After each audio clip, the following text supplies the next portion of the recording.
Hello friends, welcome to home food zone. இன்றைக்கி இந்த வீடியோவில் ரொம்ப சிம்பிளான ஒரு ரெசிபி, இந்த சம்மருக்கு ஏற்ற மாதிரியான ஒரு ரெசிபின்னு சொல்லலாம். கண்டிப்பாக கிட்ஸுக்கு ரொம்ப பிடிச்ச ஒரு ரெசிபியாக இருக்கும். இது செய்கிறதுக்கு ஒரு பேன் சூடு பண்ணிவிட்டு இதில் வெறும் 1/4 கப் அளவுக்கு மட்டும் இந்த மாதிரி ஒரு கொஞ்சம் தடிமனான சேமியா எடுத்துக்கோங்க. லோ ஃப்ளேமில் வச்சுட்டு லேசாக செவந்து வர வரைக்கும் வறுத்து எடுக்கணும். லேசாக ஓரளவு செவந்து வந்ததுக்கப்புறம் இதில் 1/2 லிட்டர் அளவுக்கு நல்லா கெட்டியான பால் எடுத்துருக்கிறேன். தண்ணி எதுவும் சேர்க்கக்கூடாது, பால் மட்டும் சேர்த்துக்கோங்க. இது உள்ளே சேர்த்துக்கலாம். பால் நல்லா கொதித்து வரட்டும்.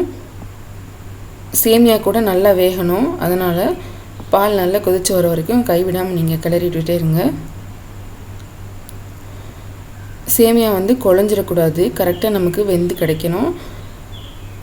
பார்த்தீங்கன்னா ஓரளவு நல்லா வெந்து வந்திருக்கு. பாலும் கொஞ்சம் கெட்டியாக இருக்குது. இந்த சமயத்தில் 2 டீஸ்பூன் அளவுக்கு மட்டும் பால் பவுடர் சேர்த்துக்கோங்க. இது ஆப்ஷனல் தான். 2லேருந்து 3 டேபிள் ஸ்பூன் வரைக்கும் இனிப்புக்காக சர்க்கரை சேர்த்துக்கலாம்.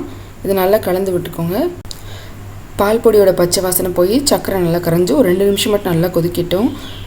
இந்த சமயத்தில் கடைசியாக இறக்க போகும்போது ஒரு 1/4 டீஸ்பூன் அளவு ஏலக்காய் தூள் சேர்த்து நல்லா கலந்து விட்டுக்கோங்க. இதை இப்போ நல்லா ஆற வைக்கலாம். நல்லா கம்ப்ளீட்டாக ஆறினதும் இது நம்ம ஃப்ரிட்ஜில் எடுத்து வைக்கணும். இது செய்கிறதுக்கு இந்த மாதிரி ஐஸ் வைக்கிற ட்ரே இருந்தால் எடுத்துக்கோங்க. அப்படி இல்லைன்னா நீங்கள் சாதாரண டம்ளரில் கூட ஒரு ஸ்பூன் போட்டு கூட நீங்கள் ஊற்றி எடுத்து வைக்கலாம். இந்த மாதிரி எல்லாத்தையுமே உள்ளே சேர்த்துட்டு இதை இப்போ நல்லா டைட்டாக மூடி ஃப்ரிட்ஜில் எடுத்து வச்சிடலாம். வழக்கமாக ஒரு 5லேருந்து 8 மணி நேரம் வரைக்கும் ஃப்ரிட்ஜில் இருக்கணும். இது இல்லாதவங்க சாதாரணமாக நீங்கள் டம்ளரில் கூட ஐஸ் குச்சி இருந்தால் ஊற்றலாம். அப்படி இல்லைனா ஒரு ஸ்பூன் கூட நீங்கள் திருப்பி வச்சு ரொம்ப சிம்பிளாக இந்த மாதிரி கூட எடுத்து வைக்கலாம். இப்போ பார்த்தீங்கன்னா நான் 8 மணி நேரம் வச்சு எடுத்திருக்கேன். ரொம்ப சிம்பிளான ஒரு ஐஸ் ரெசிபி.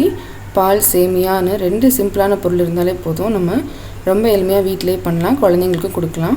கண்டிப்பாக இதே மாதிரியே நீங்களும் செஞ்சு பாருங்கள். இந்த ரெசிபி உங்களுக்கு பிடிச்சிருந்ததுன்னா லைக் பண்ணுங்கள், ஷேர் பண்ணுங்கள், கமெண்ட் பண்ணுங்கள். கண்டிப்பாக ஹோம் ஃபுட் ஜோனுக்கு சப்ஸ்கிரைப் பண்ண மறக்காதீங்க. இதே போல் நான் நல்ல ரெசிபியோட நாளைக்கு உங்களை மீட் பண்ணுறேன். அது வரைக்கும் பாய்.